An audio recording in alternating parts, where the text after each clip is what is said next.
point out that working on film is not the same as I found when I was trying to make cell films or trying to make flip books. The nice thing about working directly on film is that it gives you a different sense of time. And if you see there's a picture right here, oops, there's a picture in a very different way, and which means that if I'm going to switch to something here. Because I have to start on one frame, isn't this cool, PowerPoint? So because I'm working like frame by frame in this manner, what I have to do is look at the entire frame and say to myself, this is how my movement starts and this is how my movement ends. And since I'm not able to digitize it at this point, I have to look at time and movement as a single strip of film. And I think that's one of the nice things about working this way, is that you start to get used to a whole new way of seeing film and seeing movement. So I've been training myself over the years to look at things in a very small way, stretched out over a very small space of time. It's like, sort of like looking at a ruler and imagining that the numbers on the ruler are moving. So you have to train your head to look in a whole new way. And also the purpose that I'm doing this not retrospective, but this master class is I want to understand that that although maybe a lot of you are working in different methods, and I think that we all use scanners and we're all using digital tools in these days, that it's very possible to take handmade film and put it into a digital perspective. I mean, I see a lot of films today where people paint and they scan their paintings, or people use stop motion, but they use it through an SLR camera and they digitize it. So this is just another thing that can be digitized, and it can give your animations or your documentaries or your experimental films a completely different look. I think if you remember in some feature films, they try to emulate this kind of hand-scratch, hand-painted look. I'm thinking of the film Seven. I don't know if anybody's ever seen this with Brad Pitt and Morgan Freeman. But the opening credits were basically done as if it was the representation of a crazy mind. So what they did is they used scratch film to be a kind of a metaphor for insanity, which it kind of is. And another thing is, because what I've been noticing, I've been traveling to a few film festivals, and a lot of times there's a lot at stake these days when making a feature, a very high budget, short animated film.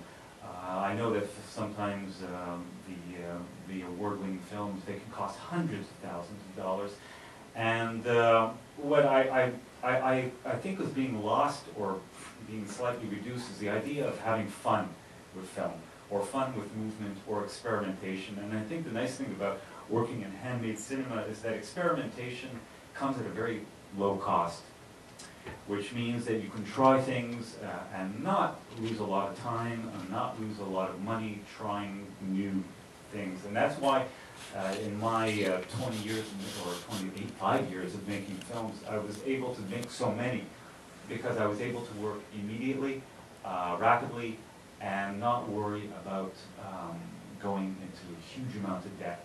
And maybe that's something we want to think about if we want to try to get something off our chest for a very, very quick amount, like for a very, very quick amount of time. And also, like I said, the appreciation of analog and molecular art forms, and I think we're kind of losing out on the idea about how film looks as opposed to how digital media looks. And I know that digital media can replicate film very well, but it's also nice to know that there's a few things that scratch films do that digital films cannot do. And I hope it will remain alive for those that want to explore some of the things that can't be done digitally but can only be done with your hands. And then lastly, I wrote fun for ages 5 to 100.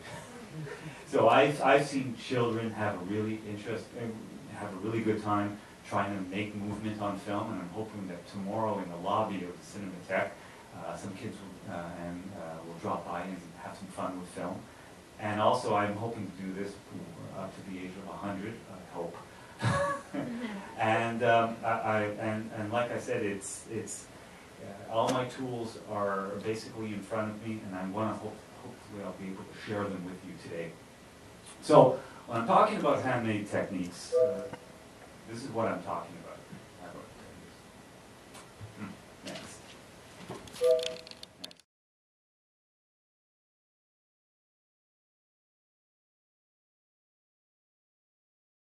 films that I'm most fond of. One of them is Free Radicals by Len Lai. And I don't have a sample of it here, but I don't know, has anybody seen Len Lai's work?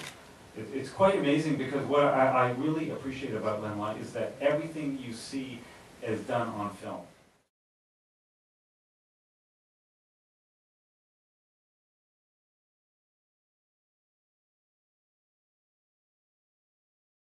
And it's done without the aid of any sort of optical interventions, which means that if he wants, he doesn't have the ability to slow shots down. He doesn't have the ability to speed them up. So all he's got is a nail and a piece of film. And when I saw that film in 1979, it really kind of turned my head around that this is what cinema can be. It doesn't have to be anything very, very complicated. It doesn't have to be narrative. It doesn't have to be representational.